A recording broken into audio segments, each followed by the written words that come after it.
The Bible says, again, that the people engaged in testing God because of their conditions that they were being challenged with. Brothers and sisters, we don't want to do that. This is no doubt an immature, a spiritually underdeveloped response to a circumstance that God had all intentions of taking care of. You see, if I don't understand that faithfulness in contrast to faith, faithfulness entails a persistent endurance and trusting in God and His promises.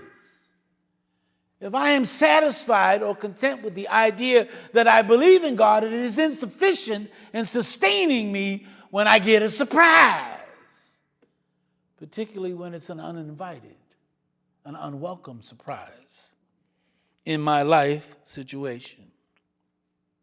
You see, God's enduring faithfulness satisfies the people's needs, and he long suffers with their faithfulness in this picture in Exodus 17.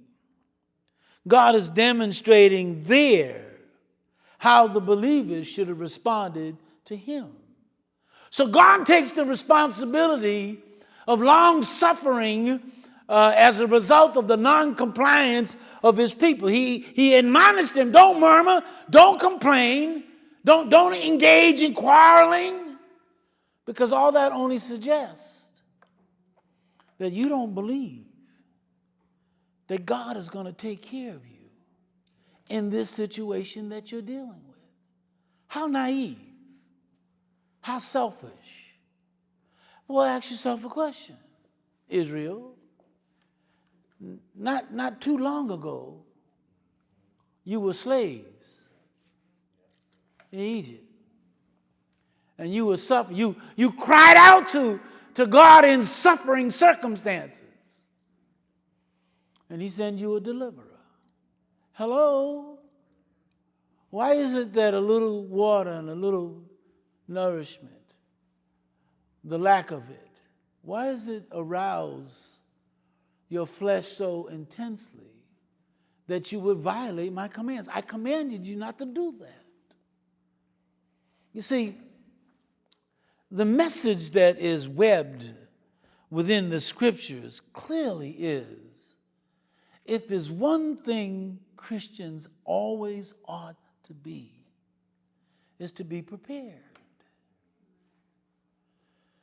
Not for disaster, not for suffering, but we ought to be prepared to give God glory when we experience situations that are out of the norm. We got to be prepared for that. Getting caught off guard is another indication of spiritual underdevelopment. You can't fight with Satan without using the resources God has made available for us. You can't go to battle with him without being prepared to fight on God's terms. We've got to be prepared always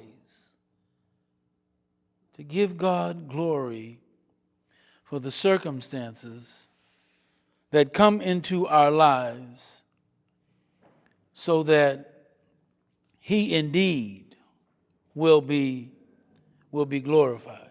If we revisit Genesis 15, verse number 6, a description of Abram's faith, there we should notice that Abram believed God's promises, M-U-N-A, with enduring persistence.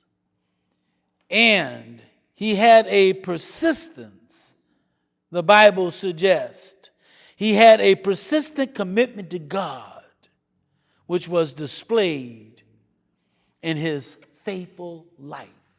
Now, you got to see this, because if you want to talk about your faith, You've got to somehow bring your perspective of faith in line with the faith that is illustrated in Abraham's life, the father of faith, incidentally, if you will. Okay? Abram waited 25 years for God to give him a son. 25 years. And then watch this here. We're talking about the life he lived. The life he lived. Then he offered his son back to God when God requested it. I want you to ask yourself a formidable question. Is your faith moving in that direction? Or are you pretty comfortable with the degree of faith expression that you presently exhibit in your life situation? Is your faith moving in the direction of Abraham? He waited patiently for God. God said this 25 years ago. Bam, gives him a son. 25 years later. And then God comes up with something else. Listen, I want you to bring your son to Mount Horeb, and I want you to make a sacrifice of him. And there's no doubt in my mind that Abraham is grieving. And in the process of grieving, it is combinated with his faith in God, indicating his willingness to persistently hold on to the faith he had that allowed him to wait 25 years for a son. And now God is telling him to take that son up to an altar and to make him a sacrifice. Abraham's life was absorbed in faith and faithfulness to God. I believe this is an illustration, or it has implications for what it means to be a Christian. If I want to know what it means to be a Christian, let's ask myself, without faith, it's impossible to please God. What kind of faith are we talking about? The obedient faith of Abraham? That would be pretty clear.